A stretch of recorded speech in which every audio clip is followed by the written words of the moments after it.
Assalamualaikum warahmatullahi wabarakatuh. Halo Sobat Literasi, kembali lagi bersama saya Ali Basir dari SMA Negeri Sumatera Selatan. Di sini saya akan meresensikan sebuah buku yang berjudul Jadi Bos atau Karyawan, karya Alvin Murty. Jadi, oke. Di sini buku Bos atau Karyawan karya Alvin Murty hadir dengan pertanyaan sederhana namun seringkali menggelisahkan banyak orang. Apakah lebih baik menjadi bos atau tetap sebagai karyawan?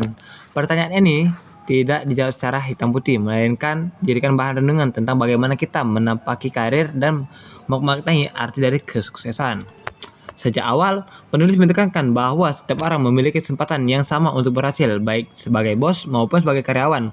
Perbedaan peran tersebut bukan soal siapa yang lebih tinggi, tetapi lebih kepada kesiapan mental, sikap, dan pilihan hidup yang diambil dengan sadar. Di bagian awal buku, pembaca diajak untuk menekan arti mimpi dan cita-cita. Menurut penulis, semua orang bisa menjulang tinggi selama berani bermimpi dan menyiapkan kemampuan untuk mewujudkannya. Selanjutnya penulis membahas tentang relasi antara bos dan karyawan. Menjadi karyawan tidak berarti gagal atau tidak mampu menjadi bos. Justru banyak bos hebat lahir dari kawan yang pernah merasakan pahit manis perjuangan di bawah. Seorang karyawan yang tekun, jujur, dan bisa dipercaya dapat sama kesulitan dengan seorang bos, hanya dengan jalur yang berbeda. Penulis juga menekankan bahwa bos dan karyawan saling membutuhkan. Bos tidak akan bisa berdiri tanpa dukungan karyawan, sementara karyawan membutuhkan kepemimpinan bos agar sebuah perusahaan berjalan dengan baik. Hal menarik buku ini adalah penulis tidak menempatkan karyawan sebagai pihak yang rendah. Dalam bab khusus, ia mengingatkan agar kita tidak meremehkan karyawan karena banyak kesuksesan perusahaan besar bertumbuh pada dedikasi mereka. Karyawan yang setia, rajin, dan bekerja mampu meneliti jalan keberhasilan dengan caranya sendiri. Di sisi lain, menjadi bos pun bukan semata-mata tentang soal kekuasaan. Penulis mengingatkan bahwa seorang bos yang baik biasanya berawal dari karyawan yang baik. Dari pengalaman itulah ia belajar menghargai orang lain dan memimpin dengan bijak. Buku ini juga mencerminkan memberikan cermin tentang perbedaan baik bos dan bos buruk.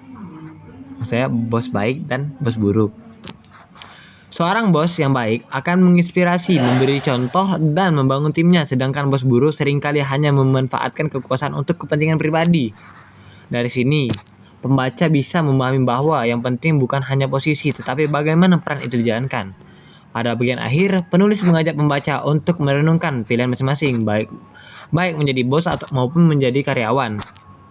Keduanya bisa membawa pada kebahagiaan dan kesuksesan asalkan dijalani dengan pengolahan emosi yang tepat, sikap positif, serta menjunjung tinggi nilai kejujuran. Kesuksesan sejati menurut penulis bukan hanya tentang materi atau jabatan, melainkan keberhasilan yang bermartabat, yang memberi manfaat bagi diri sendiri dan orang lain. Agar tidak terasa sekedar teori, buku ini juga menyajikan kisah-kisah nyata dari berbagai narasumber. Ada yang sukses karena ketekunannya, ada yang sukses menjadikan hobi sebagai prestasi, dan ada pula membuktikan bahwa kejujuran bisa membuka jalan yang lebar. Kisah-kisah inspiratif ini membuat buku terasa lebih hidup dan menyentuh, sehingga pembaca lebih mudah merasa dekat dengan pesan yang disampaikan. Secara keseluruhan, Jadi Bos atau Karyawan adalah buku motivasi yang sederhana namun penuh makna. Bahasanya ringan dan mudah dicerna, cocok untuk membaca dari berbagai kalangan, terutama pelajar, mahasiswa, dan karyawan yang sedang mencari arah hidup.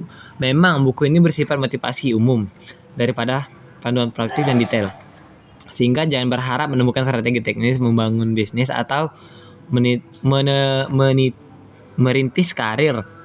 Namun justru di situlah letak kekuatannya. Buku ini lebih seperti teman yang menutup bahu dan berkata bahwa aku pun pilihanmu, bos atau karyawan. Kamu bisa sukses jika menjalaninya dengan sepenuh hati. Dengan pesan yang hangat, penuh semangat, buku ini tidak memaksa pembaca untuk memilih salah satu jalur. melainkan mengajak mereka untuk menemukan arti sukses menurut diri masing-masing. Pada akhirnya, menjadi bos atau karyawan bukanlah ukuran utama. Yang terpenting adalah bagaimana kita hidup bahagia, bermanfaat, dan bermartabat. Mungkin sekian resensi buku dari saya. Saya akhiri. Wassalamualaikum warahmatullahi wabarakatuh. See you.